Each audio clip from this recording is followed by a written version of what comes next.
Une petite fille des rues s'est approchée d'un millionnaire dans un restaurant et lui a dit que sa femme avait empoisonné sa boisson. Le lendemain matin, une voiture de luxe était garée devant sa modeste maison. La pluie s'abattait sur Lyon, avec une violence qui faisait plier les arbres du parc de la Tête d'Or.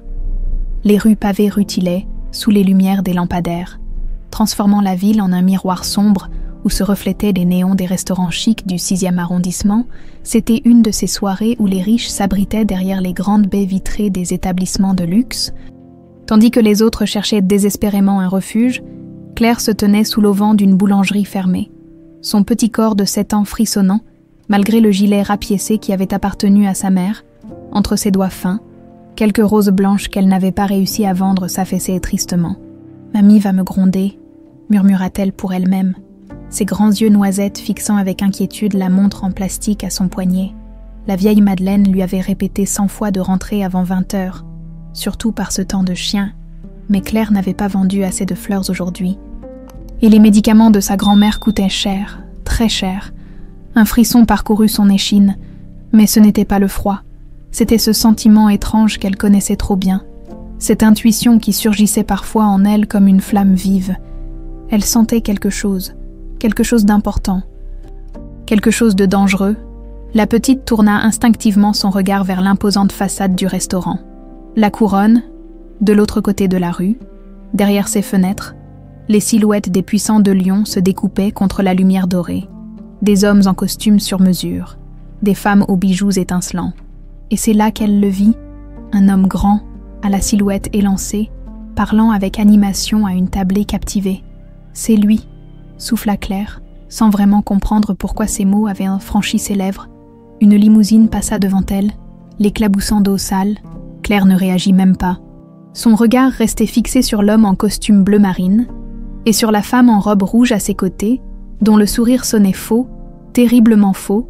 Sans réfléchir, Claire traversa la rue, ses petites bottines usées claquant dans les flaques. Le portier de la couronne la repéra immédiatement. « Hé, petite, tu ne peux pas rentrer ici. Va vendre tes fleurs ailleurs. » Mais Claire avait cette expression que Madeleine qualifiait de « regard qui perce les âmes ». Le portier hésita. Juste un instant. Cela suffit. La petite se faufila sous son bras et pénétra dans la chaleur du restaurant. Un autre monde. Des lustres en cristal, des tables nappées de blanc immaculé, le tintement délicat des couverts en argent contre la porcelaine fine. L'odeur des mets délicats se mêlait au parfum capiteux des grands crus. Claire avança, ignorant les regards scandalisés des serveurs et des clients. À la table centrale, l'homme en costume bleu marine se leva, un téléphone à l'oreille. Il s'excusa auprès de ses convives et s'éloigna pour prendre son appel. La femme en rouge attendit qu'il tourne le dos, puis sortit discrètement de son sac à main un petit flacon. D'un geste vif, elle versa quelques gouttes dans le verre de vin de l'homme. Claire sentit son cœur s'accélérer. Le danger, c'était ça, le danger qu'elle avait perçu. Sans hésiter, elle se précipita vers la table principale. « Arrêtez-la !» cria un serveur derrière elle. Mais Claire était rapide et déterminée. Elle se glissa entre les tables et arriva enfin à destination. Au moment même où l'homme en bleu revenait, la femme en rouge affichait maintenant un sourire parfait, sa main parfaitement manucurée posée délicatement sur la nappe. « Monsieur », lança Claire, sa voix claire et enfantine résonnant étrangement dans le brouhaha du restaurant. Luc Marchand, PDG du groupe Marchand Holdings et surnommé le roi solitaire de France par la presse économique, baissa les yeux avec surprise. Une gamine crasseuse, des fleurs à la main, se tenait devant lui, le fixant avec une intensité troublante. « Ne buvez pas ça », chuchota-t-elle avec urgence. « La dame en rouge a mis quelque chose de mauvais dans votre verre quand vous étiez au téléphone. Elle veut votre entreprise, pas votre cœur. » Un silence de plomb s'abattit sur la tablée. Sophie Perrin, héritière de l'empire pharmaceutique rival et fiancée de Luc depuis 6 mois, pâlit visiblement. « Quelle imagination, ces enfants !» rit-elle nerveusement. « Chérie, je vais appeler quelqu'un pour raccompagner cette petite dehors. » Luc ne répondit pas. Son regard était rivé sur celui de Claire. Ses yeux, ils lui rappelaient tellement ceux de Nathalie, sa sœur disparue il y a exactement 7 ans après avoir confronté leur père au sujet d'un scandale de corruption. Cette même intensité, cette même franchise brutale. « Comment t'appelles-tu » demanda-t-il doucement. « Claire, monsieur. » Luc sourit, et sans quitter la fillette des yeux, échangea discrètement son verre avec celui de Sophie. « Eh bien, Claire, trinquons à ton honnêteté. » Il leva son verre, celui de Sophie, et en prit une gorgée. Sophie, prise au piège, porta à ses lèvres le verre empoisonné. La panique traversa son regard, mais tous les invités attendaient. Elle ne pouvait plus reculer. Elle but. Quelques secondes plus tard, son corps se raidit, son visage se tordit de douleur. Elle s'effondra sur la table, renversant plats et verres dans un fracas épouvantable. Elle a fait un malaise. Cria quelqu'un. « Appelez les secours !» Le chaos s'empara du restaurant dans la confusion. Luc se tourna vers Claire, mais la petite fille avait disparu, comme un mirage, dehors. La pluie avait redoublé d'intensité. Claire courait à perdre haleine dans les ruelles de Lyon. Son cœur battant à tout rompre, elle n'aurait jamais dû s'approcher de ces gens-là. Mamie lui avait toujours dit que leurs dons étaient dangereux, qu'ils attiraient les ennuis, qu'il fallait rester invisible. Mais quelque chose dans les yeux de cet homme, quelque chose de familier, comme un reflet d'elle-même qu'elle n'avait jamais vu auparavant. Au petit matin, alors que Lyon s'éveillait sous un ciel encore chargé de nuages, une limousine noire s'engagea dans les ruelles étroites de Fontenay-le-Comte, le quartier modeste où Claire vivait avec sa grand-mère. Derrière les vitres teintées, Luc Marchand observait les façades décrépites, les linges suspendus entre les immeubles. Les enfants en uniforme d'école usés, Sophie Perrin avait survécu, mais était maintenant entre les mains de la police. Dans son sac à main, on avait retrouvé non seulement le poison, mais aussi des documents falsifiés qui auraient incriminé Luc pour fraude après sa mort. À côté de lui, son chauffeur et garde du corps, Fabien, conduisait en silence. Il n'avait pas posé de questions quand Luc lui avait demandé de retrouver l'adresse de la petite fille aux fleurs. Fabien ne posait jamais de questions. La voiture s'arrêta devant un petit immeuble aux murs écaillés. Luc prit une profonde inspiration. « Tu es sûr que c'est ici ?» demanda-t-il à Fabien. « Oui, monsieur. Claire Meunier, 7 ans. Vit ici avec sa grand-mère, Madeleine Meunier, 70 ans. » Luc hocha la tête et sortit. Il était temps de rencontrer la fillette qui lui avait sauvé la vie. Il était temps de comprendre pourquoi elle lui rappelait tant sa sœur disparue. L'immeuble de Claire n'avait rien d'impressionnant avec sa façade écaillée et ses volets dépareillés, mais il était propre et digne. Comme tant de bâtiments des quartiers populaires de Lyon, où l'on fait avec ce qu'on a, Luc Marchand rajusta sa cravate par réflexe avant de pousser la porte d'entrée. L'ascenseur étant hors service, il grimpa les 5 étages, Fabien sur ses talons, devant l'appartement 5C. Il hésita. Que venait-il chercher exactement? Des réponses, une confirmation de ses soupçons, ou simplement remercier cet étrange enfant qui lui avait sauvé la vie. Il frappa 3 coups secs. Des pas légers se firent entendre. Puis la porte s'entr'ouvrit, retenue par une chaînette de sécurité. Le visage de Claire apparut dans l'entrebâillement. « C'est vous ?» dit-elle simplement, sans surprise apparente. Ses grands yeux noisettes le fixèrent avec cette intensité dérangeante qui lui était propre. « Bonjour Claire. Je peux entrer? J'aimerais parler à ta grand-mère. » La fillette hésita. « Mamie est malade aujourd'hui. Raison de plus pour que je la voie. » Claire referma la porte pour enlever la chaînette, puis l'ouvrit complètement. L'appartement était petit mais impeccablement tenu. Des photos en noir et blanc ornèrent les murs, montrant des femmes en tenue d'infirmière d'une autre époque. « Mamie est par là », indiqua Claire en le guidant vers une chambre au fond du couloir. Madeleine Meunier était allongée sur un lit étroit, le visage creusé par la maladie mais les yeux encore vifs. Dès qu'elle aperçut Luc, elle se redressa, une expression de choc et de reconnaissance traversant son visage ridé. « Monsieur Marchand », murmura-t-elle, « je savais que ce jour viendrait. » Luc s'avança lentement. « Nous nous connaissons, Madame Meunier. » Une quinte de toux secoua la vieille femme. Claire se précipita pour lui tendre un verre d'eau et réajuster ses oreillers avec des gestes précis qui trahissaient l'habitude. « Claire, va chercher mon carnet rouge dans le buffet du salon », demanda Madeleine après avoir repris son souffle. Quand la petite quitta la pièce, la vieille femme plongea son regard dans celui de Luc. « J'ai été sage-femme pendant 40 ans, monsieur Marchand. J'ai mis au monde près de 2000 enfants, dont vous, et votre sœur, Nathalie. » Le sang de Luc se glaça. Il s'assit lentement sur la chaise à côté du lit. « Vous travaillez pour ma famille. Pour votre père, Maurice Marchand. J'étais plus qu'une sage-femme pour votre mère. J'étais sa confidente. Et plus tard, celle de Nathalie. Le nom de sa sœur disparue résonna douloureusement en lui. 7 ans depuis sa disparition. 7 ans d'enquête discrète, de fausses pistes, de questions sans réponse. Vous savez ce qui est arrivé à ma sœur. Madeleine ferma les yeux un instant. Ce n'est pas à moi de vous raconter toute l'histoire. Pas maintenant. Pas tant que je ne suis pas sûre. Sûre de quoi? Luc se pencha vers elle, soudain tendu comme un arc. À cet instant, Claire revint avec un vieux carnet à la couverture rouge craquelée. Elle le tendit à sa grand-mère qui l'ouvrit avec des doigts tremblants. Elle en extraya une photo jaunie et la tendit à Luc. C'était un cliché de Nathalie, pris quelques mois avant sa disparition. Elle souriait, rayonnante, aux côtés d'un jeune homme que Luc ne reconnaissait pas. Cheveux bruns en bataille, regard intelligent, vêtu d'une simple chemise froissée. Richard Dumas, expliqua Madeleine. Un chimiste brillant qui travaillait pour les laboratoires marchands. Votre père l'avait engagé pour développer une formule révolutionnaire. Et il l'a fait, mais il a aussi conquis le cœur de Nathalie. Luc examina la photo plus attentivement. Le bonheur sur le visage de sa sœur était évident, authentique, loin des sourires de façade qu'elle affichait lors des réceptions mondaines. Je n'ai jamais entendu parler de cet homme. Votre père a veillé à ce que personne n'en entende parler. La voix de Madeleine devint un murmure.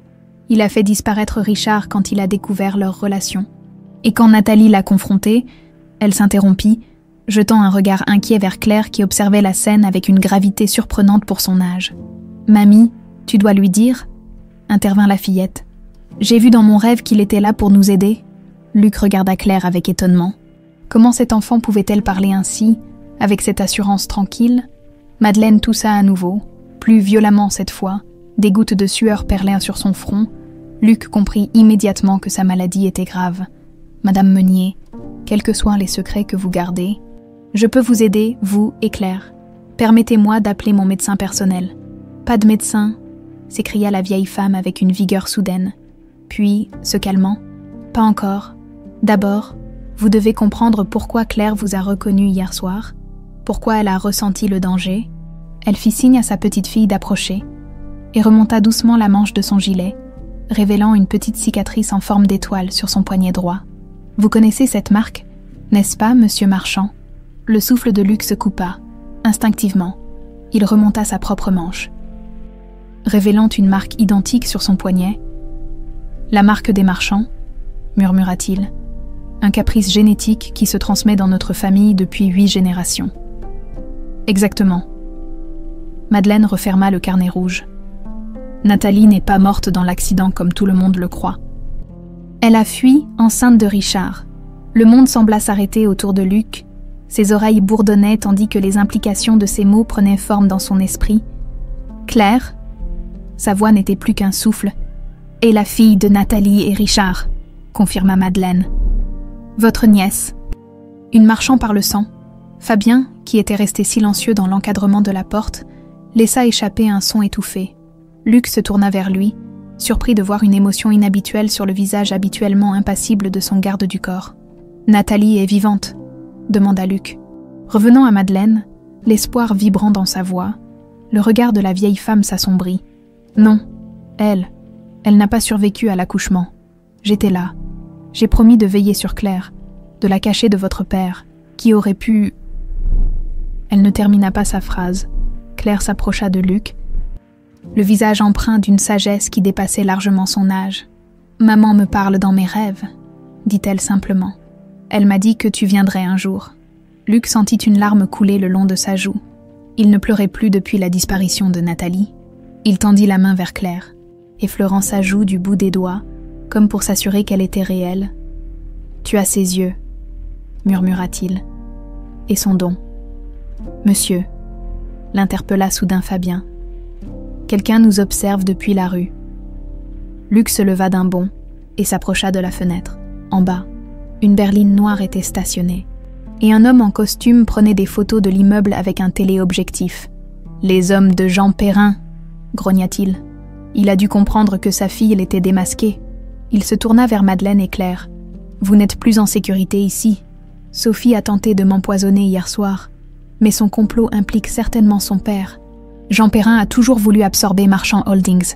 Maintenant, ils savent que Claire les a démasqués. Ils viendront pour elle. » termina Madeleine, son visage empreint d'une terreur résignée. « Pas si je peux l'empêcher », répliqua fermement Luc. Il se tourna vers Claire, s'agenouillant pour être à sa hauteur. « Je ne peux pas rattraper les 7 années perdues, Claire, mais je peux te protéger maintenant, toi et ta grand-mère. Venez avec moi. » Claire regarda sa grand-mère, puis Luc. Sans un mot, elle mit sa petite main dans celle, beaucoup plus grande, de son oncle. Un pacte silencieux venait d'être scellé entre eux. Dans la rue, la berline noire démarra en trombe.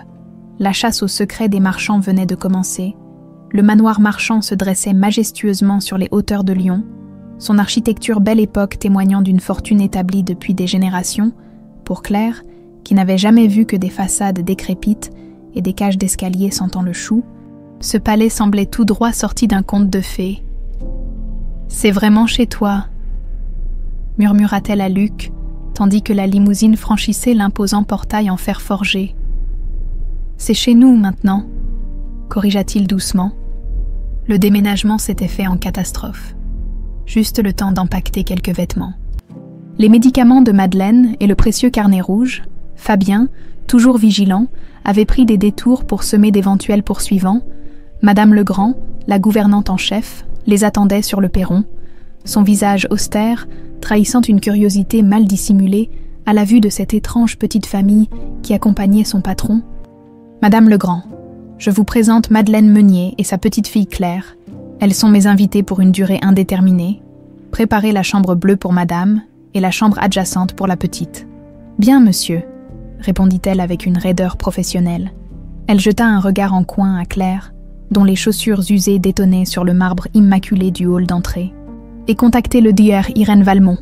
Dites-lui que c'est urgent. » Claire observait tout avec un mélange de curiosité et de méfiance.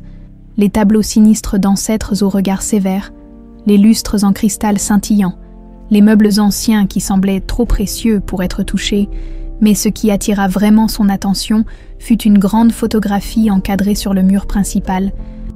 Une jeune femme au sourire lumineux, ses yeux, les mêmes que ceux de Claire, pétillants de vie. « C'est elle, c'est ma maman », demanda-t-elle en s'approchant du portrait. Luc acquiesça, la gorge nouée. « Oui, c'est Nathalie. Cette photo a été prise pour ses 25 ans, 6 mois avant ça. Disparition. » Claire effleura du bout des doigts le cadre, comme si elle pouvait ainsi établir un contact avec cette mère qu'elle n'avait connue qu'à travers les récits de sa grand-mère et ses propres rêves. « Elle me parle parfois », murmura Claire. « Quand je dors, elle me dit de faire attention.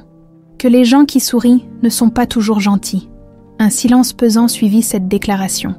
Fabien, qui était occupé à porter les maigres bagages de Madeleine, s'arrêta net, son visage habituellement impassible traversé par une expression indéchiffrable.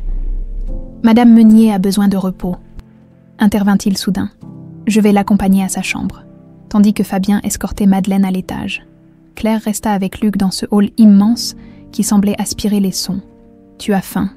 demanda Luc, soudain conscient de son inexpérience totale avec les enfants.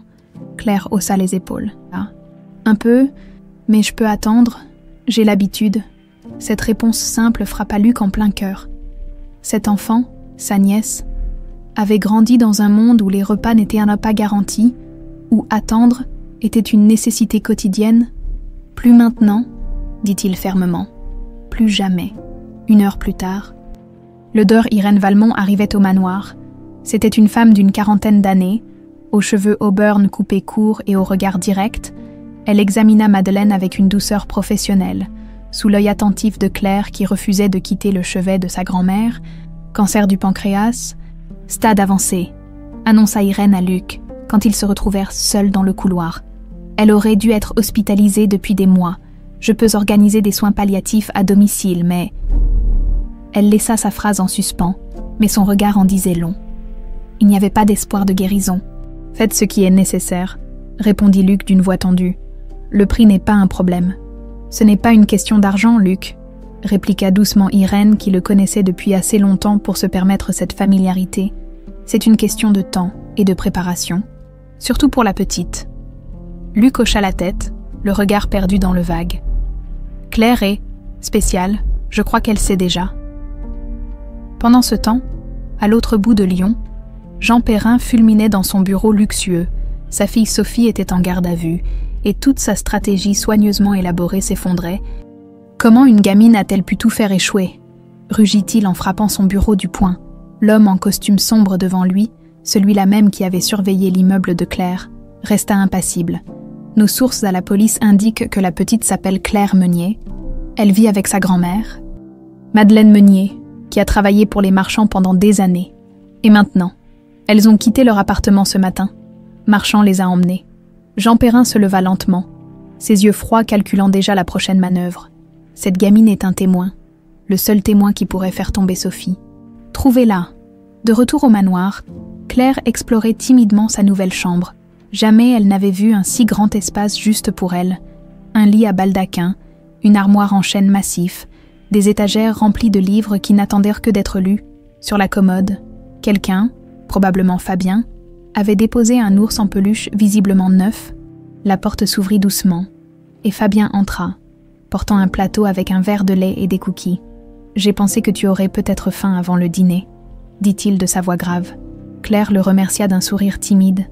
Quelque chose chez cet homme lui inspirait confiance, malgré son apparence intimidante. « Vous connaissez bien mon oncle. Je travaille pour lui depuis 15 ans, répondit Fabien en déposant le plateau. Claire l'observa attentivement, de cette façon particulière qui donnait l'impression qu'elle voyait au-delà des apparences. « Mais ce n'est pas tout, n'est-ce pas ?» demanda-t-elle doucement. « Vous avez aussi connu ma maman. » Fabien se figea, son visage trahissant une surprise mal dissimulée. « Comment ? Je l'ai vue dans vos yeux quand vous regardiez sa photo en bas. » Et puis, elle hésita, comme si elle craignait d'en dire trop. « J'ai rêvé de vous la nuit dernière. Vous étiez plus jeune. Vous parliez avec maman près d'une rivière. Elle pleurait. » Fabien s'assit lentement sur le bord du lit, son imposante silhouette soudain moins assurée. « Tu as ce don depuis longtemps ?» demanda-t-il avec précaution. « Depuis toujours, je crois. Mamie dit que c'est normal pour les femmes de notre famille, que ça sert à nous protéger. » Fabien hocha la tête, pensif. « Ta mère avait ce don aussi. Elle voyait les gens tels qu'ils étaient vraiment, pas tels qu'ils se montraient. C'est pour ça qu'elle a découvert. » Il s'interrompit brusquement. « Découvert quoi ? » « Rien. Mange ton goûter avant que le lait ne refroidisse. » Fabien se leva, mais avant qu'il puisse atteindre la porte, Claire lança. « Vous lui ressemblez, vous savez, à mon oncle Luc. Vous avez les mêmes yeux. » Le garde du corps se figea, la main sur la poignée de la porte. Sans se retourner, il murmura « Les secrets ont la vie dure dans cette maison. Petite Claire, fais attention à ce que tu vois, et surtout, à qui tu le dis. » Puis il sortit, laissant Claire seule avec ses pensées et ses cookies. En bas, Luc s'était enfermé dans son bureau, multipliant les appels pour renforcer la sécurité du manoir. La présence de Claire et Madeleine changeait tout. Pour la première fois depuis la disparition de Nathalie, il se sentait responsable de quelqu'un d'autre que lui-même. Un léger coup à la porte interrompit ses réflexions. Irène entra, l'air préoccupé. « J'ai stabilisé Madeleine pour l'instant », annonça-t-elle. « Mais son état est fragile. Et cet enfant ? » Quoi ? Elle est étonnante. Pendant que j'examinais sa grand-mère, elle m'a regardé droit dans les yeux et m'a dit « Ne vous inquiétez pas, docteur. Mamie n'a pas peur de mourir. Elle a juste peur de me laisser seule. » Luc sentit un frisson parcourir son échine. « Elle tient ça de sa mère, » murmura-t-il. Cette façon de voir les choses. Quoi qu'il en soit, cette petite a besoin de stabilité et de protection. J'ai vu les hommes de sécurité dehors. Que se passe-t-il exactement, Luc ? C'est compliqué, soupira-t-il.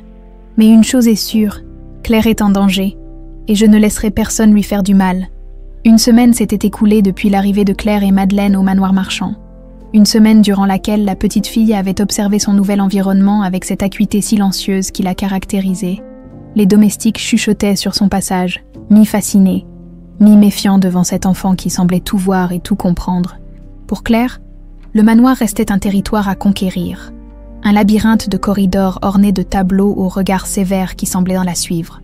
Le soir, elle se faufilait souvent hors de sa chambre pour rejoindre celle de sa grand-mère dont l'état s'aggravait malgré les soins constants du déheur. « Valmont, tu devrais dormir, mon petit rossignol », murmurait Madeleine en caressant les cheveux de sa petite fille. « Je préfère rester avec toi », répondait invariablement Claire, lovée contre la vieille femme, ce soir-là. Cependant, alors que Claire traversait le couloir sur la pointe des pieds, elle aperçut de la lumière sous la porte du bureau de Luc, Des voix étouffées en provenaient, celle de son oncle et celle plus grave, de Fabien. Les hommes de Perrin rôdent autour du domaine, disait ce dernier.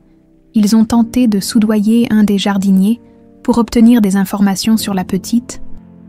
Qu'avez-vous fait ? J'ai doublé sa paie et placé un de nos hommes pour le surveiller.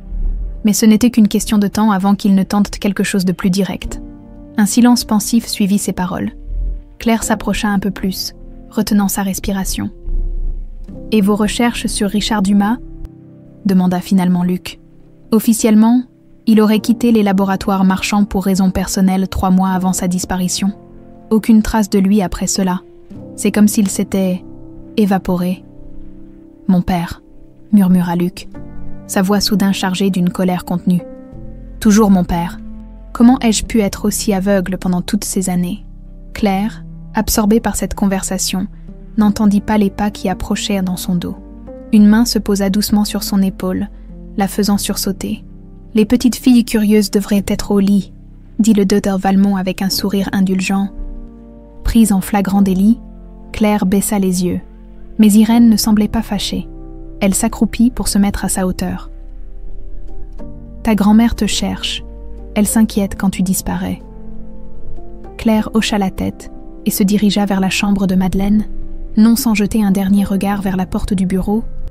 Le lendemain matin, Luc emmena Claire visiter les jardins du domaine. C'était une belle journée d'automne, le soleil caressant les feuilles dorées des arbres centenaires. « Est-ce que ma maman aimait se promener ici ?»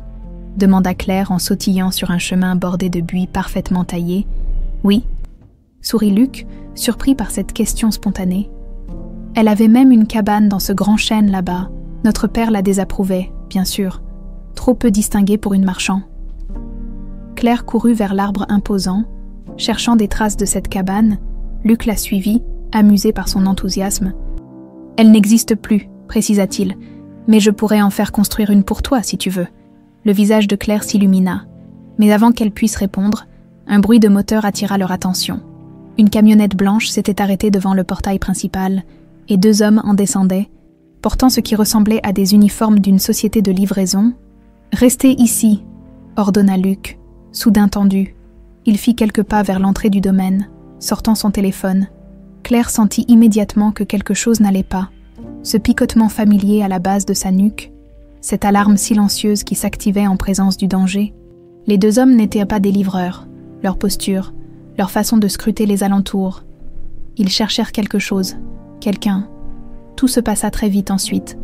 Les faux livreurs forcèrent le portail électronique. L'un d'eux sortit un objet de sa poche, une arme, comprit Claire avec horreur. Luc se précipita vers elle pour la protéger, mais il était trop loin. Puis, comme surgi de nulle part, Fabien apparut. D'un mouvement fluide qui contrastait avec sa stature imposante, il désarma le premier homme, le projetant au sol avec une violence contrôlée. Le second attaquant tenta de l'atteindre avec un couteau, mais Fabien esquiva avec une agilité surprenante, lui tordant le bras jusqu'à ce qu'il lâche son arme en hurlant. En moins d'1 minute, les 2 hommes gisaient au sol, maîtrisés. Des agents de sécurité accoururent, alertés par le bruit. Claire observait la scène, figée par un mélange de terreur et de fascination. Jamais elle n'aurait imaginé que le silencieux Fabien possédait de telles capacités. « Tout va bien, Claire », dit Luc en la rejoignant enfin, la serrant contre lui. « Tu es en sécurité. » Mais Claire ne quittait pas Fabien des yeux. Il y avait quelque chose chez cet homme, quelque chose qu'elle n'arrivait pas à saisir complètement malgré son don. Plus tard dans la journée, alors que la police emmenait les 2 intrus et que le domaine retrouvait un semblant de calme, Claire chercha Fabien. Elle le trouva dans le petit jardin d'hiver, assis seul devant une tasse de thé fumant. « Bonjour », dit-elle timidement. Fabien leva les yeux, surpris par cette visite inattendue. « Bonjour Claire, tu devrais être avec ta grand-mère. Elle dort. Le docteur lui a donné des médicaments. » Claire s'approcha, hésitante. « Je voulais vous remercier pour ce matin. » Un léger sourire adoucit le visage habituellement impassible de Fabien. « C'est mon travail de protéger cette maison. Et ceux qui y vivent. » Claire prit place en face de lui, ses jambes se balançant au-dessus du sol, trop courtes pour l'atteindre. Après un moment de silence, elle demanda « Comment connaissiez-vous ma mère ?» Le visage de Fabien se ferma instantanément. « Qui t'a dit que je la connaissais ?»« Personne.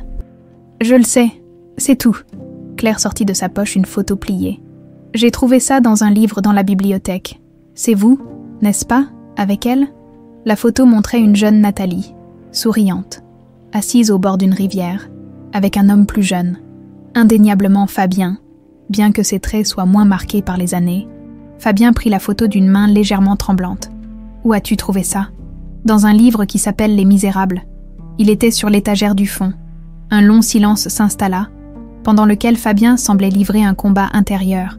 Finalement, il soupira. « J'ai promis à ta mère de veiller sur toi, si quelque chose lui arrivait. » Il rangea soigneusement la photo dans sa veste. « Mais c'est tout ce que je peux te dire pour l'instant. » Pourquoi? Parce que les secrets dans cette maison sont comme des bombes à retardement. Il faut les désamorcer avec précaution. Un bruit de pas interrompit leur conversation. Luc apparut à l'entrée du jardin d'hiver, l'air préoccupé. « Claire, ta grand-mère te demande ?» dit-il doucement. La petite fille hocha la tête et se leva, avant de partir. Elle se tourna une dernière fois vers Fabien. « Dans mes rêves, ma mère me dit que vous êtes celui qui sait tout, que quand le moment viendra, vous révélerez la vérité. » Puis elle s'éloigna, laissant les deux hommes dans un silence chargé de non-dits. « Qu'est-ce que c'était ?» demanda Luc, soudain méfiant. Fabien se leva lentement. « Cette enfant, elle est plus perspicace que nous ne le pensons, exactement comme sa mère. » « Que savez-vous que j'ignore, Fabien ?» Le garde du corps regarda longuement son employeur, cet homme pour lequel il avait travaillé pendant tant d'années, gardant ses secrets les plus lourds. « Quand le moment sera venu, monsieur, » répondit-il simplement avant de quitter la pièce. Cette nuit-là, Claire fit un rêve étrangement vivace. Sa mère lui apparut, plus clairement que jamais, assise au bord de la même rivière que sur la photo. « Les liens du sang sont invisibles, ma chérie, » lui dit Nathalie. « Mais ils sont les plus forts. Regarde attentivement autour de toi. Les réponses sont là. » Dans les yeux de ceux qui te protègent, Claire se réveilla en sursaut, le cœur battant. Elle comprenait maintenant pourquoi le regard de Fabien lui avait toujours semblé si familier. L'état de Madeleine s'aggravait de jour en jour, malgré les soins constants d'Irène. La vieille femme s'affaiblissait visiblement, son corps émacié, semblant s'enfoncer dans les draps immaculés de son lit. Claire passait chaque minute disponible à son chevet, lisant à haute voix les contes que sa grand-mère lui avait si souvent racontés, comme pour inverser les rôles une dernière fois.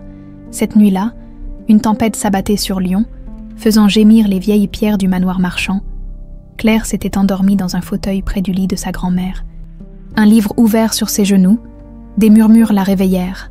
La voix faible de Madeleine, et celle tendue de Luc. « Je ne tiendrai plus longtemps, » disait Madeleine. « Il faut que vous sachiez tout, pour protéger Claire. » Claire garda les yeux fermés, feignant le sommeil tandis que son cœur battait la chamade. « Je vous écoute, » répondit Luc. S'asseyant au bord du lit, Madeleine prit une inspiration difficile, chaque mot semblant lui coûter un effort considérable. « Quand votre sœur est tombée amoureuse de Richard Dumas, j'ai essayé de la mettre en garde. Votre père n'aurait jamais accepté qu'une marchande s'entiche d'un simple employé, aussi brillant soit-il.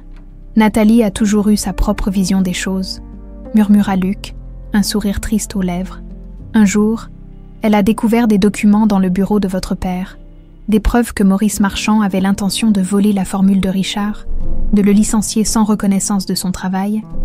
Pire encore, ces documents révélèrent des transactions avec Jean Perrin, un accord secret pour éliminer la concurrence pharmaceutique par des moyens peu orthodoxes. » Luc serra les poings.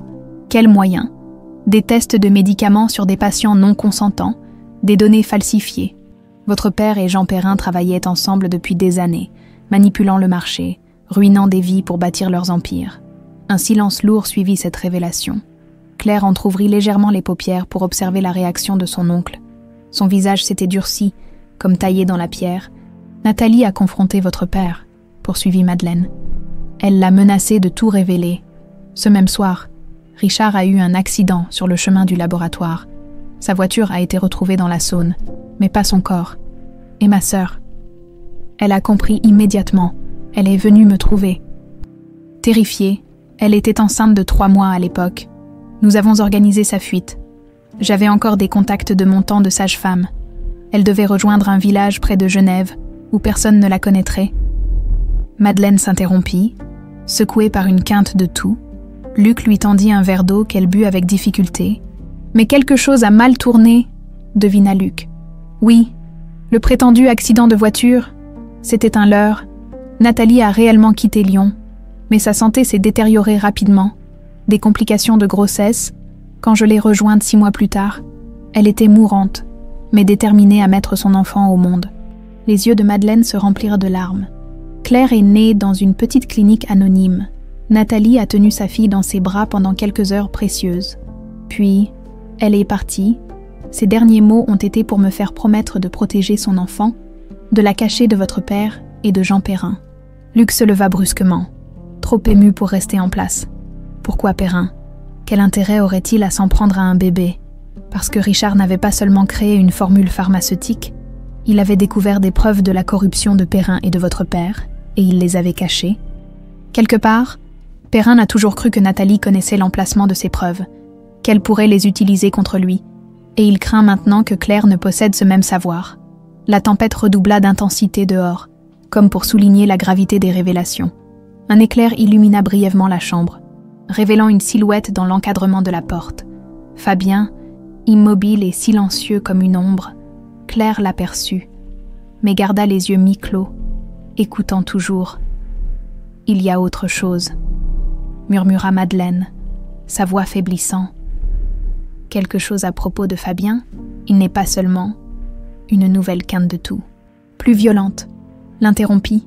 Cette fois, Claire ne put maintenir sa feinte et se redressa d'un bond, inquiète. Mamie, Irène, alertée par le bruit, accourut, poussant gentiment Claire et Luc hors du chemin pour s'occuper de sa patiente. Dans le couloir, Luc et Claire attendaient en silence.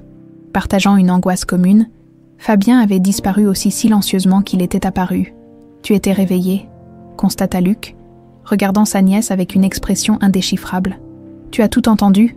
Claire hocha la tête. « Je savais déjà une partie. Maman me le dit dans mes rêves. » Luc s'agenouilla pour être à sa hauteur, étudiant son visage. Ce visage qui ressemblait tant à celui de Nathalie. Ses rêves, ils te montrent d'autres choses. Parfois des morceaux, comme un puzzle dont il manque des pièces. Claire hésita, puis ajouta « Elle me parle souvent de Fabien. Elle dit qu'il est, comme toi, mais pas tout à fait pareil. » Luc fronça les sourcils, intrigué par cette énigme. Mais avant qu'il puisse questionner davantage l'enfant, Irène sortit de la chambre, l'air grave. « Elle est stabilisée, mais très faible. Je ne pense pas qu'elle passera la nuit. » Claire pâlit, malgré son don. Malgré sa maturité précoce, elle restait une enfant de 7 ans, confrontée à la perte imminente du seul parent qu'elle ait jamais connu. « Je veux rester avec elle, » murmura-t-elle. « Bien sûr, ma chérie, » répondit doucement Irène en lui caressant les cheveux. La nuit avança lentement, ponctuée par le rugissement du vent et le battement de la pluie contre les vitres. Claire somnolait par intermittence, tenant fermement la main froide et ridée de sa grand-mère. Luc restait dans un coin de la chambre, refusant de partir malgré les heures qui s'écoulaient, vers 3 heures du matin. Madeleine ouvrit soudainement les yeux, d'une clarté surprenante. « Claire !» appela-t-elle d'une voix étonnamment forte. La petite se redressa immédiatement. « Je suis là. »« Mamie ?» Madeleine sourit, un sourire serein qui illumina son visage émacié. « Mon petit rossignol, tu sais que je t'aime plus que tout au monde, n'est-ce pas ?» Claire hocha la tête, les larmes aux yeux. « Écoute-moi bien maintenant. Ta mère a laissé quelque chose pour toi. Quelque chose d'important. » Sa voix faiblissait à nouveau. « Fabien sait. Il a promis. À ta mère. » Luc s'approcha du lit, attentif à chaque mot. « Fabien est... » Madeleine chercha son souffle. « Il est votre frère à tous les deux. Le fils illégitime de Maurice Marchand avec une domestique, demi-frère de Nathalie et de vous. Luc, il a toujours protégé Claire. De loin, respectant sa promesse. » Cette révélation frappa Luc comme un coup physique. Il chancela, s'appuyant au montant du lit pour ne pas tomber. « C'est impossible, » murmura-t-il. « Regardez ses yeux, » souffla Madeleine. Les yeux des marchands comme ceux de Claire. Comme pour confirmer ses paroles, la porte s'ouvrit silencieusement sur Fabien. Il s'avança dans la pièce, son regard, ce regard que Luc connaissait depuis 15 ans sans jamais vraiment le voir, croisant celui de Claire, puis celui de Luc. « C'est vrai ?» dit-il simplement. « Je suis désolée de ne pas avoir parlé plus tôt. » Madeleine tendit une main tremblante vers Claire. « La vérité, elle est dans la lumière maintenant. Prends soin d'elle, Luc. Elle est tout ce qui reste de Nathalie. » Un dernier souffle, un dernier sourire adressé à sa petite fille, et Madeleine ferma les yeux pour la dernière fois. Le silence qui suivit était assourdissant. Claire ne pleura pas. Fixant le visage paisible de sa grand-mère, avec une gravité au-delà de son âge, Luc et Fabien se tenaient immobiles, deux frères séparés par une vie de secret, réunis par le destin d'une petite fille aux dons extraordinaires. Dehors, la tempête s'était calmée. Un rayon de lune perça les nuages. Baignant la chambre d'une lumière argentée qui semblait unir les trois silhouettes dans une promesse tacite, les funérailles de Madeleine Meunier furent simples, comme elle l'aurait souhaité. Une poignée de personnes seulement, Luc, Claire, Fabien, Irène et quelques anciens collègues de l'hôpital où Madeleine avait exercé comme sage-femme. Le ciel gris de Lyon pleurait une fine pluie, comme si la nature elle-même rendait hommage à cette femme qui avait consacré sa vie à protéger un secret plus grand qu'elle. Claire se tenait droite devant la tombe fraîchement creusée, son petit visage figé dans une expression solennelle qui brisait le cœur de ceux qui la regardaient. Elle ne pleurait pas encore. Le choc était trop grand, la douleur trop profonde pour être libérée si facilement. Luc posa une main protectrice sur l'épaule de sa nièce. Ces derniers jours avaient été un tourbillon d'émotions et de révélations. L'existence d'un demi-frère, les machinations de son père et de Jean Perrin, l'ampleur du sacrifice de Nathalie, après la cérémonie, tandis qu'Irène raccompagnait Claire à la voiture, Luc s'attarda un moment auprès de Fabien. « Nous devons parler », dit-il simplement. Fabien acquiesça, son visage impassible toujours aussi difficile à lire.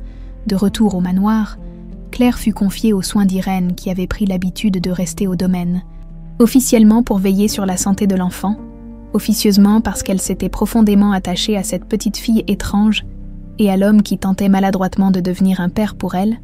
Luc conduisit Fabien dans son bureau, cette pièce austère où tant de décisions cruciales avaient été prises par des générations de marchands. Il servit 2 verres de cognac, en tendit un à Fabien qui hésita avant de l'accepter. 15 ans, commença Luc, fixant son garde du corps, son frère, par-dessus le rebord de son verre. 15 ans à mes côtés, et jamais vous n'avez jugé bon de me dire la vérité. Fabien resta debout, refusant le siège que Luc lui avait indiqué, comme s'il ne se sentait pas digne de s'asseoir en sa présence, malgré cette nouvelle proximité. « Je servais mieux en restant dans l'ombre », répondit-il de sa voix grave. « Votre père a fait en sorte que ma mère et moi restions invisibles. J'ai grandi dans les quartiers est de Lyon. Loin du luxe des marchands, quand j'ai eu 18 ans, il m'a fait appeler. » Fabien but une gorgée de cognac, comme pour se donner du courage. « Il m'a offert un marché. Jamais je ne pourrais prétendre à son nom ou à sa fortune, mais il me donnerait une éducation, une formation.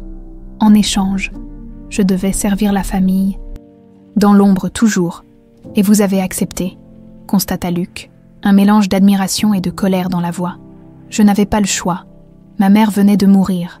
C'était ça ou la rue. Fabien posa son verre, à peine entamé. Puis j'ai rencontré Nathalie. Elle a tout de suite su. Elle voyait à travers les gens. Comme Claire. Et vous êtes devenus proches d'elle. Assez pour qu'elle vous confie sa fille. Fabien hocha la tête. Quand elle a découvert les agissements de votre père et de Perrin, elle m'a demandé de l'aider. J'ai arrangé sa fuite. J'ai veillé sur Claire de loin pendant des années. Et quand j'ai appris que vous recherchiez un garde du corps après votre prise de fonction à la tête de l'entreprise, vous avez saisi l'opportunité, termina Luc, pour être près d'elle, pour la protéger. Un silence s'installa entre les deux hommes, chargé de décennies de non-dits et de secrets. Qu'a laissé Nathalie exactement ? Demanda finalement Luc. Madeleine a parlé de quelque chose d'important. Le visage de Fabien s'assombrit. Un coffre avec des documents, le journal de Nathalie et la formule originale de Richard, je l'ai caché en lieu sûr. Nathalie voulait que Claire ne l'ouvre qu'à sa majorité ou en cas de danger extrême. À cet instant, la porte du bureau s'ouvrit brusquement. Irène entra, le visage blême. « Vous devriez voir ça », dit-elle en allumant la télévision accrochée au mur. L'écran s'illumina sur le visage de Jean Perrin, impeccablement habillé dans un costume 3 pièces, donnant une conférence de presse. Le bandeau défilant en bas de l'écran annonçait « Scandale Marchand, un enfant kidnappé. Source fiable indique que Luc Marchand, PDG de Marchand Holdings, aurait enlevé une fillette de 7 ans après l'empoisonnement présumé de sa fiancée, Claire Meunier, orpheline, vivait avec sa grand-mère récemment décédée dans des circonstances qui soulèvent des questions. » Luc serra les poings, livide de rage. « Ce salaud !» Il utilise les médias contre vous, murmura Irène. Il essaie de retourner l'opinion publique. Où est Claire ? Demanda Fabien, déjà en mouvement vers la porte. Dans sa chambre, avec Madame Legrand. Elle est en sécurité. Fabien sortit néanmoins. Son instinct protecteur plus fort que tout, Luc se tourna vers Irène, luttant pour garder son calme. Perrin est désespéré. Il sait que Claire est la clé. S'il ne peut pas l'atteindre physiquement, il essaie de créer un scandale pour forcer les services sociaux à intervenir. « Vous avez des preuves de la filiation ?»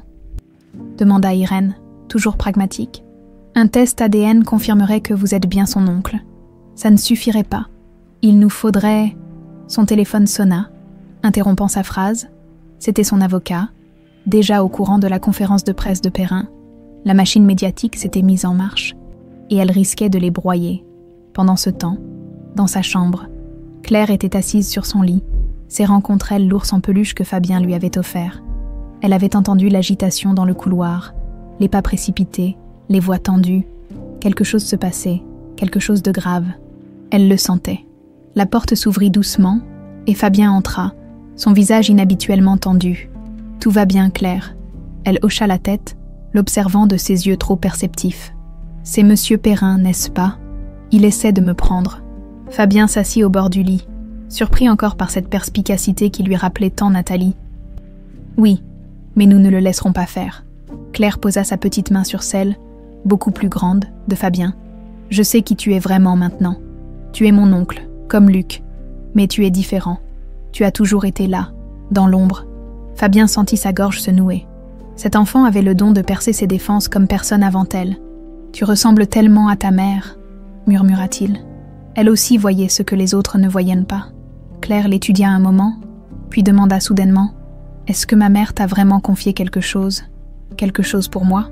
Fabien hésita. « Oui, un coffre, avec des documents importants. Mais elle voulait que tu attendes d'être plus grande pour l'ouvrir.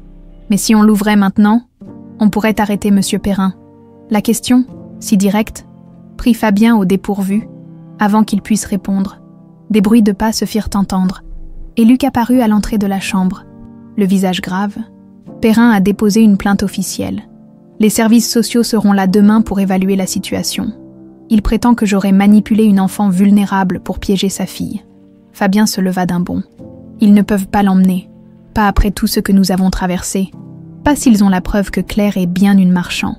Pas seulement à cause de la marque sur son poignet, mais avec des documents officiels. » Leurs regards se tournèrent simultanément vers Claire qui les observait, silencieuse, mais comprenant parfaitement l'enjeu de la situation. « Le coffre. » dit-elle simplement. « Nous devons l'ouvrir maintenant. » Fabien et Luc échangèrent un regard lourd de sens, briser la dernière volonté de Nathalie ou risquer de perdre Claire. Le choix était déchirant, mais nécessaire. « D'accord, » dit finalement Fabien. « Je vais le chercher. » Tandis qu'il sortait, Luc s'approcha de Claire, s'agenouillant devant elle. « Tu es sûre que c'est ce que tu veux ? Ta mère voulait te protéger. Peut-être que ces documents contiennent des choses difficiles à entendre. » Claire le regarda droit dans les yeux, avec cette intensité troublante qui était la sienne. Mamie disait toujours que la vérité fait parfois mal, mais que les mensonges font toujours plus de dégâts à la fin. Luc sourit tristement. Ta grand-mère était une femme sage. La nuit tombait sur Lyon, quand Fabien revint au manoir, portant une petite malle en bois sombre, usée par le temps. Dans le bureau de Luc, Claire, Luc et Irène attendaient en silence. Chacun perdu dans ses pensées, le coffre fut posé sur le bureau, une simple serrure le fermait, que Fabien ouvrit avec une petite clé qu'il portait toujours sur lui. « Voilà », dit-il en soulevant le couvercle, « l'héritage de Nathalie Marchand. » Le petit coffre en bois sombre contenait bien moins d'objets que sa taille ne le laissait supposer.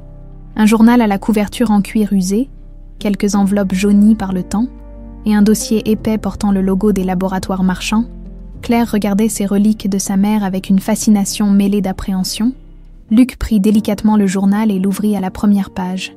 L'écriture élégante et fluide de Nathalie semblait presque vivante sous la lumière tamisée du bureau. « Si vous lisez ces lignes, c'est que je ne suis plus là pour protéger ma fille, » lut-il à voix haute, sa voix légèrement tremblante. « Claire, mon amour, j'aurais tant voulu te voir grandir, te voir devenir cette femme extraordinaire que tu es destinée à être. » Il s'interrompit.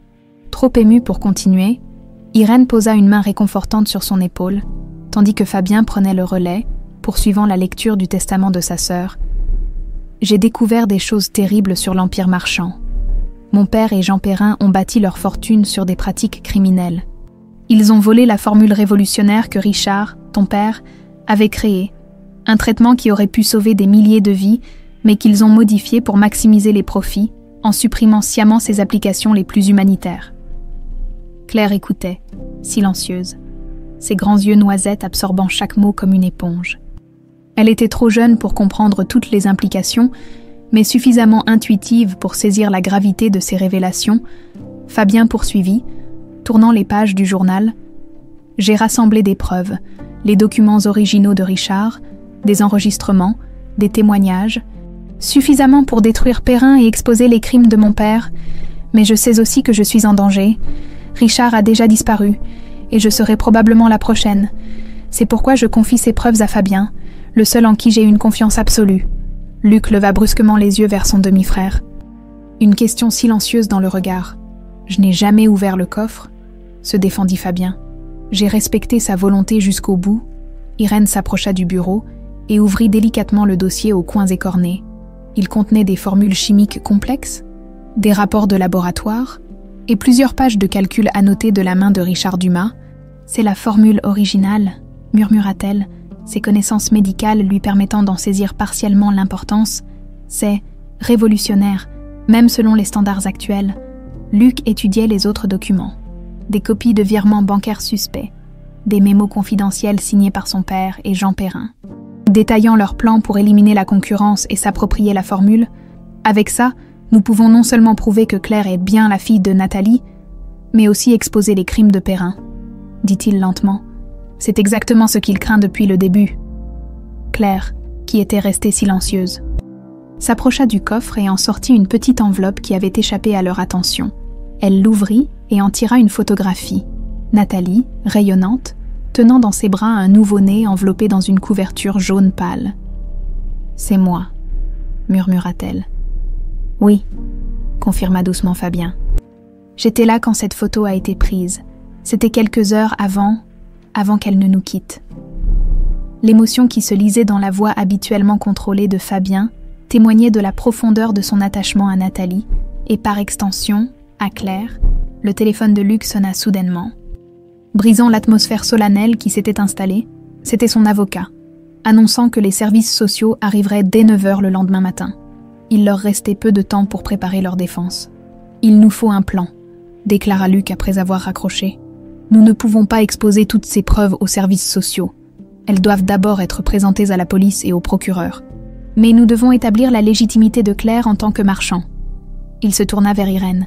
« Pouvez-vous arranger un test ADN express ? Quelque chose d'incontestable ? Je connais le chef du laboratoire de génétique à l'hôpital, je peux l'appeler, mais même avec une urgence, les résultats prendront au moins 24 heures. » « Trop long ?» grogna Fabien. « Perrin a forcément des contacts dans les services sociaux. Si Claire est placée ne serait-ce qu'une journée loin de nous… » Il n'acheva pas sa phrase, mais tous comprirent l'implication.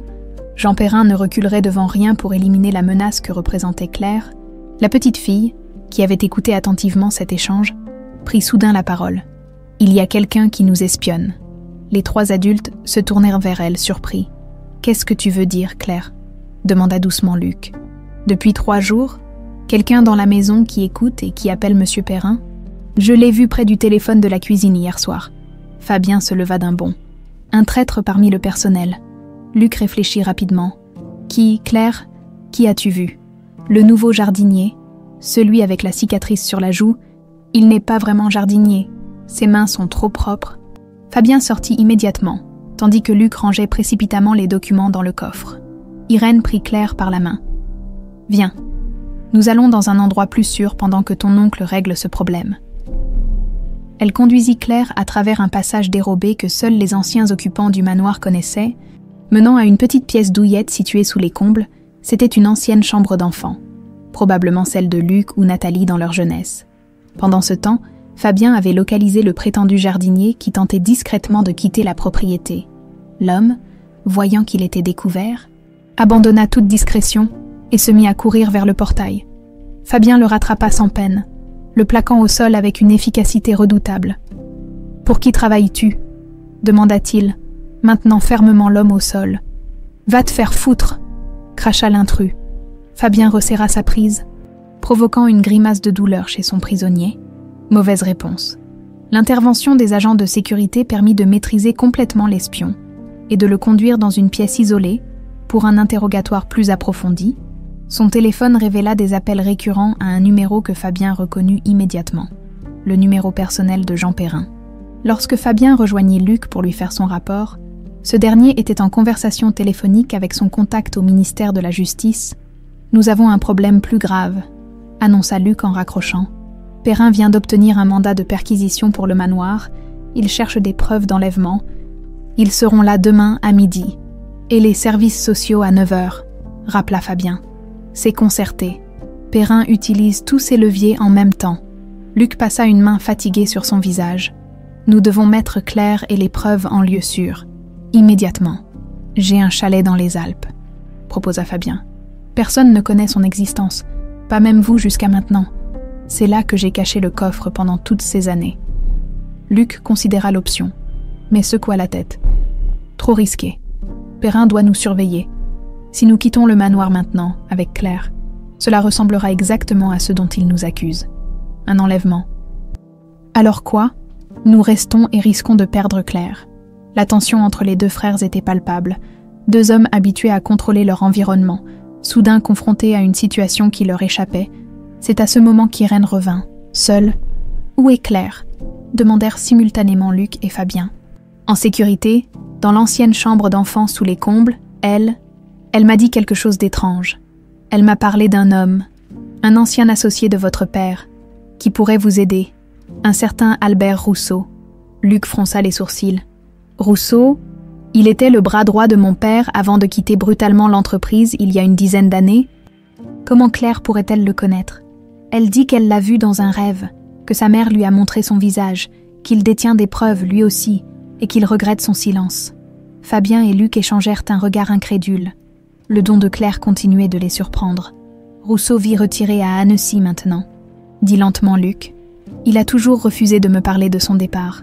Si ce que dit Claire est vrai, je peux aller le voir, proposa Fabien. Maintenant, être de retour avant l'arrivée des services sociaux. Luc hésita. Leur plan semblait tenir à un fil, reposant sur l'intuition d'une enfant de 7 ans. Mais Claire les avait déjà prouvé plusieurs fois que son don était réel. D'accord, décida-t-il finalement. Mais soyez prudent, si Perrin surveille le manoir. Il ne me verra pas partir, assura Fabien avec une confiance qui témoignait de ses années d'expérience, tandis que Fabien se préparait à cette mission improvisée. Luc rejoignit Claire dans sa cachette. La petite fille était assise sur un vieux fauteuil à bascule, feuilletant un album photo qu'elle avait trouvé sur une étagère. « C'est toi ?»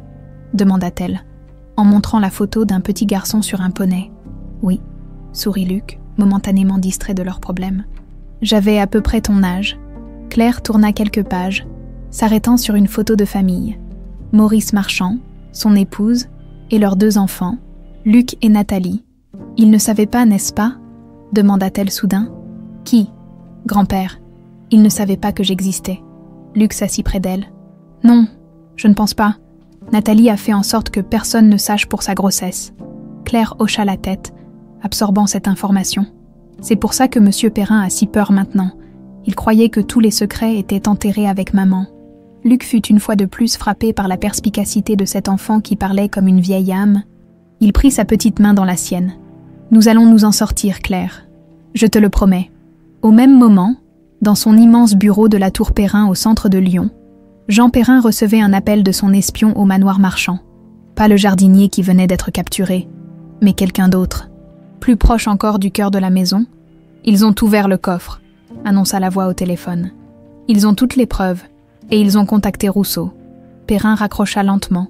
Son visage habituellement impassible déformé par une grimace de rage, le piège se refermait, mais pas comme il l'avait prévu.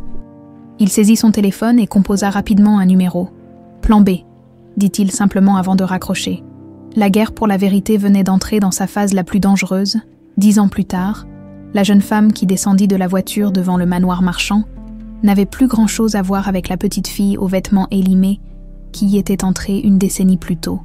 À 17 ans, Claire Marchand, car elle portait officiellement ce nom depuis que Luc avait obtenu sa garde légale, était devenue une jeune femme élégante et assurée, aux longs cheveux châtains et au regard toujours aussi perçant. « Mademoiselle, votre oncle vous attend dans le bureau », l'informa le nouveau majordome qui avait remplacé Madame Legrand, parti à la retraite 3 ans auparavant. Claire le remercia d'un sourire et traversa le hall d'un pas vif. Le manoir n'avait guère changé, mais elle, si, étudiante brillante en médecine à l'université de Lyon, elle suivait les traces du père qu'elle n'avait jamais connu, mais dont l'héritage scientifique l'inspirait chaque jour. Elle frappa 2 coups à la porte du bureau et entra sans attendre de réponse, comme elle en avait l'habitude.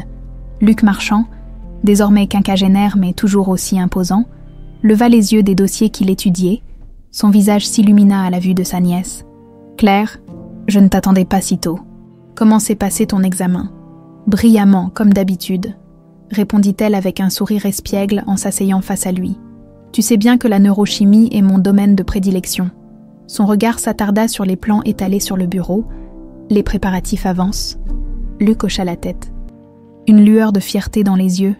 Tout sera prêt pour l'inauguration de la Fondation Nathalie Marchand la semaine prochaine, 10 ans jour pour jour après notre rencontre, compléta doucement Claire. Cette décennie avait été tumultueuse. La confrontation avec les services sociaux et la police avait été évitée de justesse grâce au témoignage providentiel d'Albert Rousseau, l'ancien associé de Maurice Marchand, qui avait confirmé les malversations de Jean Perrin et apporté les preuves manquantes de la filiation de Claire. Jean Perrin avait été arrêté, jugé et condamné à 15 ans de prison pour fraude, corruption et tentative de meurtre. Sa fille Sophie, qui avait accepté de témoigner contre lui en échange d'une peine réduite, purgeait sa 5e année de détention. « Où est Fabien ?» demanda Claire en se servant une tasse de thé. En reconnaissance sur le site de la Fondation, il vérifie les mesures de sécurité pour la cérémonie. « Tu le connais ? Il ne laisse rien au hasard. » Claire sourit avec tendresse. Son 2e oncle, toujours aussi protecteur, avait été officiellement reconnu comme membre de la famille Marchand après un test ADN qui avait confirmé ce que tout le monde savait déjà. Pourtant, il avait gardé son rôle de chef de la sécurité, préférant l'action au conseil d'administration, et Irène, elle rentre quand de son congrès à Genève. Une expression adoucie passa sur le visage de Luc, à la mention de la femme qui partageait sa vie depuis 8 ans maintenant. Leur relation, d'abord professionnelle, s'était transformée en une profonde histoire d'amour que même la presse à scandales avait fini par respecter. « Demain soir, elle est impatiente de te voir. Elle a dit que tu devais absolument lui raconter les détails de ton stage au service neurologie. » Claire acquiesça, puis son expression devint plus sérieuse. « Tu as reçu le rapport de surveillance. » Luc soupira, passant une main lasse sur son visage. « Oui, Jean Perrin sera libéré pour bonne conduite dans 3 mois. » Un silence pesant s'installa entre eux. Malgré les années, la menace que représentait Jean Perrin n'avait jamais vraiment disparu. L'homme avait juré vengeance. Et son empire, bien que diminué, existait toujours, dirigé par des fidèles qui attendaient à son retour. Il n'osera rien tenter, affirma Luc avec une confiance qu'il ne ressentait pas totalement, pas après tout ce qui s'est passé. Claire hocha la tête, mais elle n'était pas dupe. Son don pour percevoir les intentions cachées s'était affiné avec les années, devenant moins instinctif et plus contrôlé, et elle sentait que quelque chose se préparait. Une menace diffuse qui planait à l'horizon. « Parlons plutôt de la Fondation », proposa-t-elle pour changer de sujet. « Tu as finalisé la liste des premiers projets de recherche qui seront financés. » Le visage de Luc s'éclaira à nouveau. La Fondation Nathalie Marchand, destinée à financer la recherche sur les médicaments accessibles pour les maladies rares, était le projet qui tenait le plus à cœur à l'oncle et la nièce. Une façon de réaliser le rêve pour lequel Nathalie et Richard avaient sacrifié leur vie. Oui, 8 projets au total. J'ai sélectionné le dernier hier. Une recherche prometteuse sur le syndrome de Rett, menée par une équipe de jeunes chercheurs de Montpellier. Claire sourit, touchée.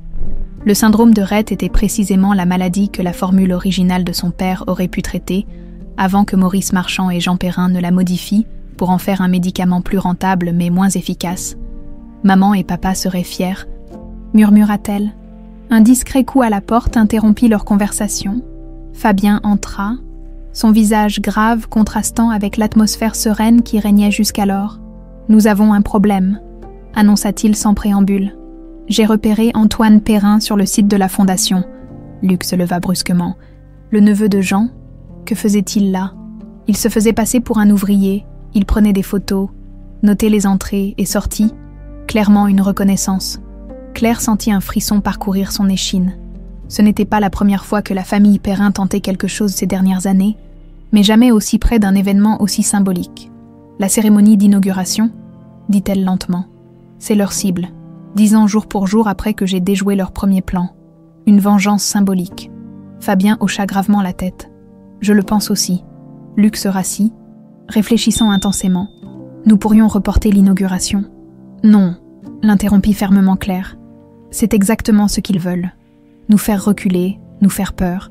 Nous avons travaillé trop dur pour abandonner maintenant. Son regard croisa celui de Fabien, et une compréhension tacite passa entre eux.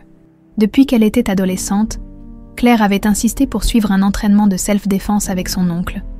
Refusant d'être éternellement une victime potentielle, Fabien avait d'abord hésité, puis avait cédé, impressionné par sa détermination. « Claire a raison », dit Fabien à Luc. « Nous ne reculerons pas, mais nous allons renforcer la sécurité, et peut-être tendre un piège. » Luc les observa tous les deux, mesurant à quel point sa vie avait changé en 10 ans. Sa nièce n'était plus une enfant à protéger, mais une jeune femme déterminée, héritière légitime d'un empire qu'elle aidait à transformer. Et son demi-frère, autrefois dans l'ombre, était devenu son plus proche confident. « Très bien, » concéda-t-il. « Quel est votre plan ?»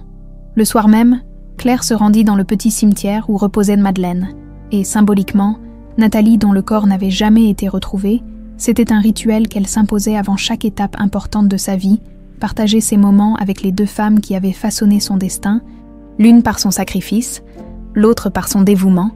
Elle déposa un bouquet de roses blanches sur chaque tombe, s'agenouillant un instant pour un moment de recueillement silencieux. « Je t'ai apporté quelque chose, maman », murmura-t-elle finalement, en sortant de sa poche un petit objet brillant, la clé du coffre que Fabien lui avait confié le jour de ses 16 ans. Comme Nathalie l'avait souhaité, Claire n'avait jamais cessé d'étudier le contenu de ce coffre. Le journal de sa mère, les formules de son père. Elle s'était jurée de comprendre chaque équation, chaque concept, pour un jour peut-être terminer l'œuvre interrompue de Richard Dumas. En se relevant, elle remarqua une silhouette qui l'observait depuis l'entrée du cimetière. Claire n'eut pas besoin de son don pour reconnaître Antoine Perrin, avec son allure arrogante si similaire à celle de son oncle. Elle ne montra aucune surprise, aucune peur. Se dirigeant d'un pas assuré vers la sortie, elle passa près de lui sans ralentir. « Dis à ton oncle que nous l'attendons », dit-elle simplement en le dépassant. « Cette fois, nous sommes prêts. » C'était un coup de poker, un message destiné à déstabiliser l'adversaire. Claire savait qu'elle prenait un risque, mais elle était fatiguée de vivre dans l'ombre de cette menace perpétuelle. Sur le chemin du retour vers le manoir, elle repensa aux 10 années écoulées, à la petite fille effrayée qu'elle avait été, à l'adolescente en colère qu'elle était devenue en découvrant l'ampleur des crimes commis contre sa famille, et finalement à la jeune femme déterminée qu'elle était aujourd'hui. La cicatrice en forme d'étoile sur son poignet, la marque des marchands, semblait plus visible que jamais sous la lumière du couchant, un rappel constant de son héritage, de sa responsabilité, de son destin. Demain, Irène rentrerait de Genève. Dans 1 semaine, la Fondation Nathalie Marchand serait inaugurée, et pour la première fois, Claire sentait qu'elle était prête non seulement à affronter son passé, mais aussi à forger son avenir. Le jour de l'inauguration de la Fondation Nathalie Marchand se leva sur Lyon avec un soleil radieux, comme si le ciel lui-même célébrait cette victoire sur les ombres du passé. Le bâtiment ultramoderne, construit à l'emplacement d'un ancien laboratoire marchand, brillait de ses façades en verre et en acier, symbole d'une nouvelle ère de transparence. Des centaines d'invités affluaient déjà, chercheurs, médecins, philanthropes, journalistes. La cérémonie était l'événement le plus attendu de l'année dans le milieu médical et scientifique. Pour la première fois, la formule originale de Richard Dumas allait être dévoilée publiquement, ainsi que les premiers projets financés par la Fondation. Dans une salle privée à l'étage, Claire mettait la dernière touche à sa tenue. Un tailleur blanc, élégant, rehaussé d'une simple broche en forme d'étoile, écho discret à la marque sur son poignet, ses cheveux soigneusement coiffés, encadraient son visage devenu celui d'une jeune femme déterminée, Irène l'observait avec une fierté presque maternelle. « Tu es magnifique », dit-elle en s'approchant pour ajuster le col de la veste. « Ta mère serait tellement fière. » Claire sourit, touchée par cette femme qui était devenue un pilier dans sa vie. Irène et Luc n'avaient jamais eu d'enfants, mais leur amour pour Claire avait créé une famille que rien ne semblait pouvoir ébranler. « Tout est en place », demanda Claire, son esprit déjà concentré sur la menace qui planait sur cette journée. Irène hocha la tête. Fabien a déployé une sécurité impressionnante, visible et invisible. Chaque invité est minutieusement contrôlé. Un léger coup à la porte annonça l'arrivée de Luc, impeccable dans son costume sombre. Son visage reflétait un mélange de nervosité et de détermination. « C'est l'heure », annonça-t-il. « La presse est en place. Le discours d'ouverture commence dans 20 minutes. » Claire prit une profonde inspiration. Ce moment, elle l'avait imaginé des centaines de fois. Le jour où justice serait enfin rendue à ses parents, où leur vision changerait concrètement le monde. Une dernière chose, dit Luc en lui tendant un écrin en velours bleu. J'aurais dû te le donner plus tôt, mais je voulais attendre ce jour spécial. Claire ouvrit délicatement la boîte. À l'intérieur reposait un pendentif en argent, un médaillon finement ciselé portant les initiales NN entrelacées.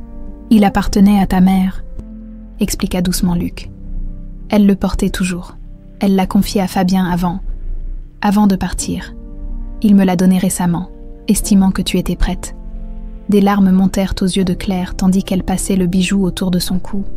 C'était comme si Nathalie était soudain présente, lui transmettant sa force pour affronter cette journée cruciale. « Merci », murmura-t-elle, en étreignant son oncle. Le trio quitta la salle pour rejoindre l'amphithéâtre principal, où la cérémonie allait commencer. Fabien les attendait dans le couloir, son regard vigilant balayant constamment les environs. Il hocha imperceptiblement la tête en direction de Luc. Tout était sous contrôle. Pour l'instant, l'amphithéâtre était comble. Un silence respectueux s'installa lorsque Luc monta sur l'estrade, suivi de Claire et d'Irène. Les caméras se braquèrent sur eux, retransmettant l'événement en direct sur plusieurs chaînes nationales. « Mesdames et messieurs », commença Luc, sa voix résonnant avec assurance dans la salle. « Aujourd'hui, nous n'inaugurons pas simplement un bâtiment ou une institution. Nous rendons hommage à un rêve. Le rêve de 2 personnes extraordinaires qui croyaient que la science devait servir l'humanité, pas le profit. » Tandis que Luc poursuivait son discours, retraçant l'histoire de Nathalie et Richard sans omettre les circonstances tragiques de leur disparition, Claire observait attentivement la foule. Son don lui permettait de détecter les intentions hostiles, et elle scrutait chaque visage à la recherche d'une anomalie. C'est alors qu'elle le vit, non pas Antoine Perrin comme elle s'y attendait, mais Jean Perrin lui-même, assis au dernier rang, portant une casquette et des lunettes qui ne suffisaient pas à le dissimuler complètement. Comment était-ce possible ? Il devait encore être en prison pour 3 mois. Claire effleura discrètement le bras de Fabien, lui indiquant d'un regard la présence de leur ennemi. Fabien plissa les yeux, reconnaissant à son tour l'homme qui avait failli détruire leur famille. D'un geste subtil, il alerta ses agents de sécurité. Sur l'estrade, Luc concluait son discours. Invitant Claire à prendre la parole, la jeune femme s'avança vers le pupitre, son cœur battant à tout rompre, mais son visage affichant une sérénité imperturbable. « Il y a 10 ans exactement », commença-t-elle. Une petite fille vendant des fleurs dans les rues de Lyon a sauvé la vie d'un homme qu'elle ne connaissait pas. Ce qu'elle ignorait alors, c'est que cet homme était son oncle, et qu'en agissant ainsi, elle déclenchait une chaîne d'événements qui mènerait à la vérité sur ses origines. Un mouvement dans la salle attira son attention. Jean Perrin se levait lentement, sa main plongeant dans sa veste. Fabien se déplaçait déjà vers lui, mais la foule ralentissait sa progression. Claire ne s'interrompit pas, gardant son calme avec un sang-froid remarquable. Cette petite fille avait un don.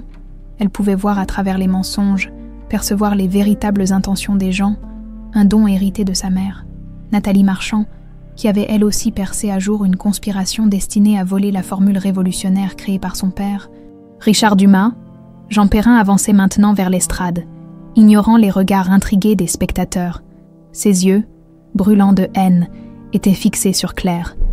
Cette formule que nous dévoilons aujourd'hui, poursuivit Claire en désignant l'écran géant derrière elle où apparaissaient les équations complexes, va révolutionner le traitement de plusieurs maladies rares. C'est l'héritage que mes parents voulaient laisser au monde, avant que certains ne décident que le profit valait plus que des vies humaines. Jean Perrin dégagea soudain un objet de sa veste. Non pas une arme comme Fabien le craignait, mais une liasse de documents qu'il brandit triomphalement. « Mensonge !» cria-t-il, sa voix brisant le silence respectueux de l'assemblée. « J'ai ici la preuve que Luc Marchand a assassiné sa propre sœur. Ces documents prouvent que Nathalie n'est jamais morte en couche, mais qu'elle a été éliminée par son frère pour s'emparer de l'entreprise. » Un murmure choqué parcourut l'assistance. Les caméras se tournèrent vers ce perturbateur inattendu. Fabien était presque arrivé à sa hauteur. Mais Perrin, remarquant son approche, jeta les documents dans la foule, créant une diversion parfaite. Claire observa la scène avec une étrange clarté.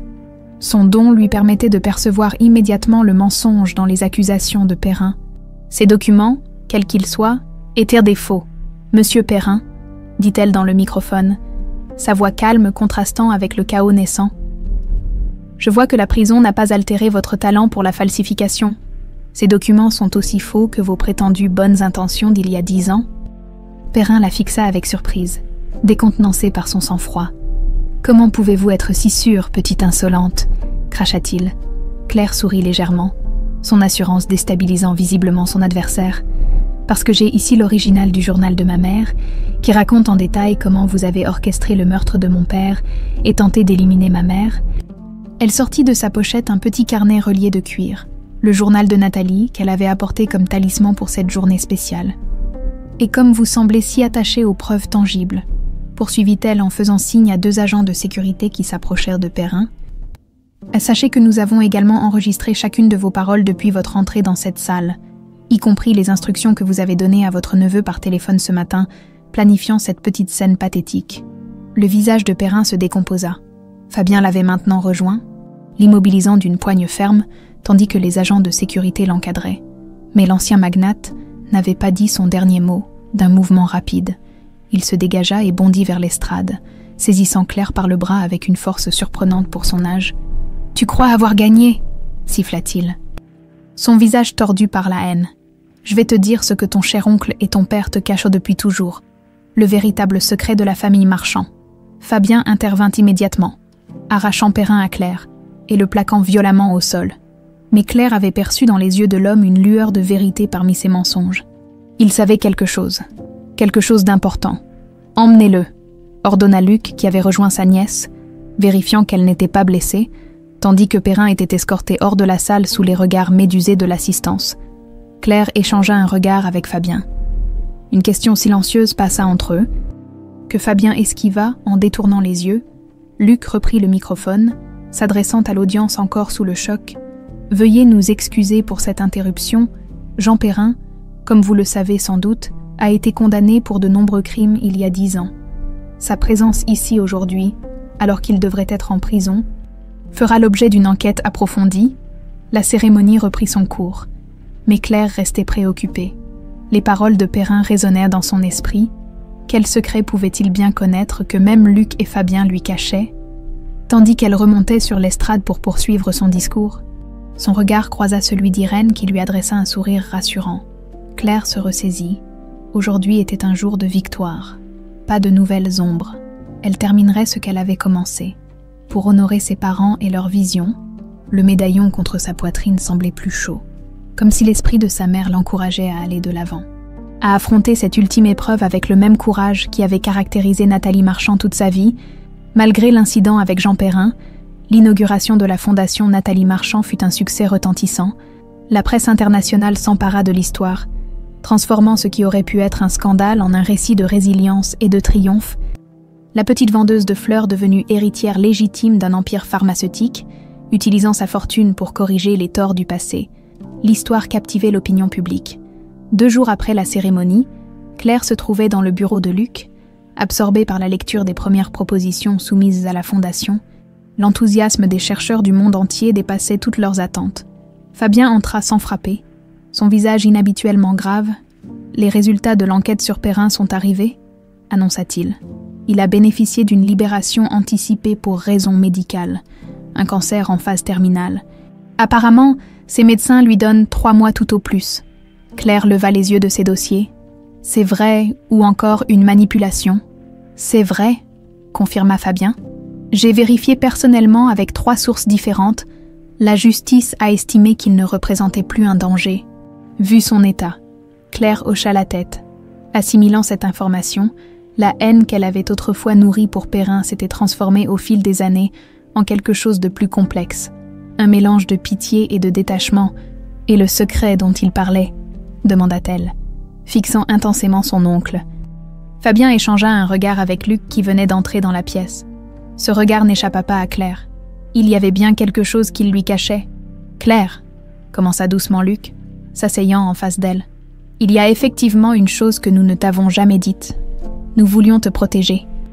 Mais peut-être est-il temps que tu saches tout. » Claire sentit son cœur s'accélérer. Après toutes ces années, les secrets de sa famille continuèrent de ressurgir.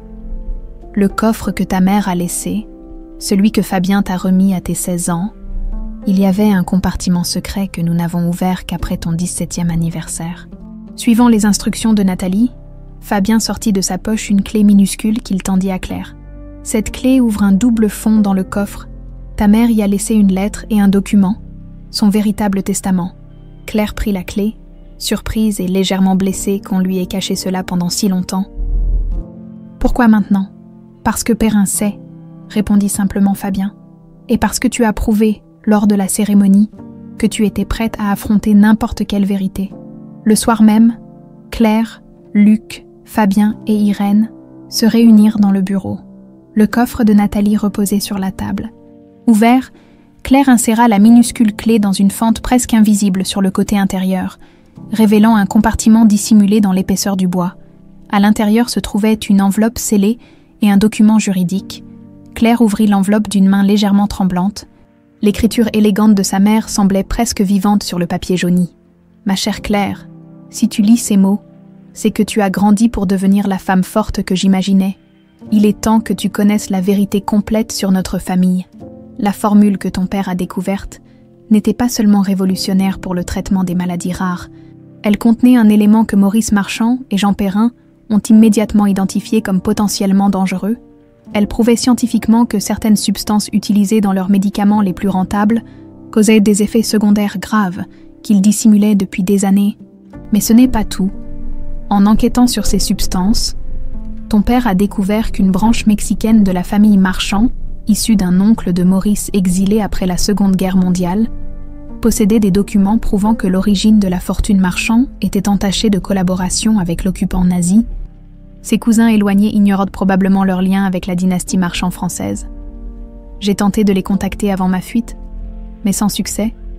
Mon souhait le plus cher est que cette branche de la famille soit retrouvée et reconnue, qu'ils soient informés de leur héritage, et que la vérité, aussi douloureuse soit-elle, soit enfin révélée, avec tout mon amour, ta mère, Nathalie. » Un silence pesant suivit la lecture de Claire. Luc semblait particulièrement affecté, le visage pâle. « Tu étais au courant ?» demanda Claire à son oncle. « Pas avant que nous n'ouvrions ce compartiment, » répondit-il honnêtement. « J'ai lancé des recherches discrètes depuis, mais cette branche de la famille semble avoir disparu. Ou peut-être qu'ils ne veulent pas être retrouvés. » Claire prit le document juridique et l'examina.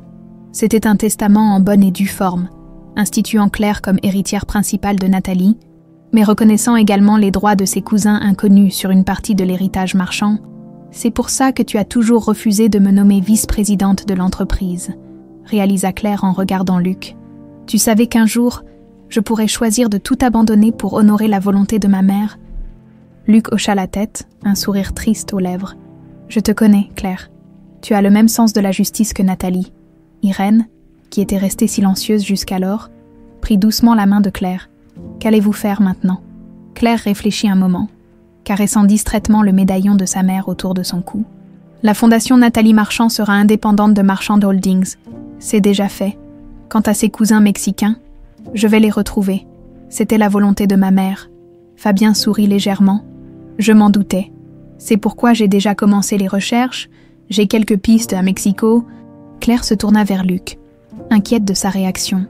Après tout, ces révélations remettaient en question non seulement l'histoire familiale, mais aussi l'avenir de l'entreprise qu'il dirigeait depuis des décennies.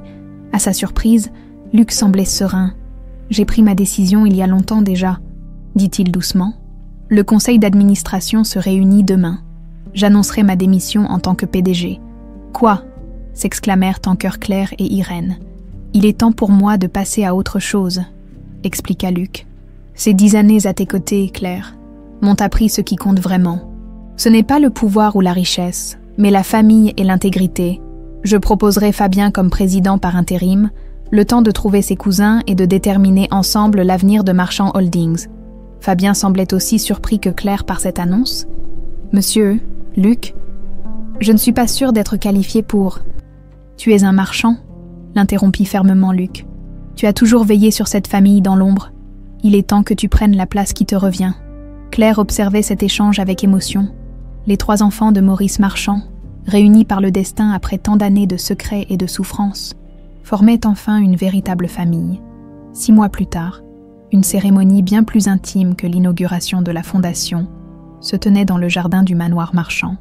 Luc et Irène échangeaient leurs vœux sous un kiosque fleuri, entourés de leurs proches. Claire, resplendissante dans une robe de demoiselle d'honneur couleur champagne, se tenait aux côtés de Fabien qui servait de témoin à son frère, après la cérémonie, tandis que les invités profitèrent du cocktail. Claire s'éloigna un moment, rejoignant un coin isolé du jardin où un berceau élégant avait été installé à l'ombre d'un tilleul centenaire.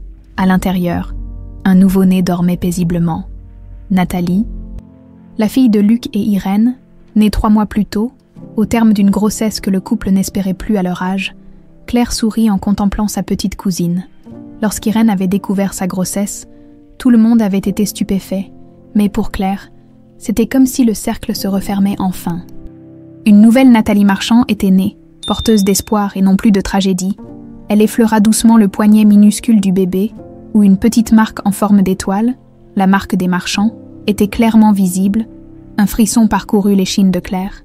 Le don se transmettrait-il aussi à cette nouvelle génération?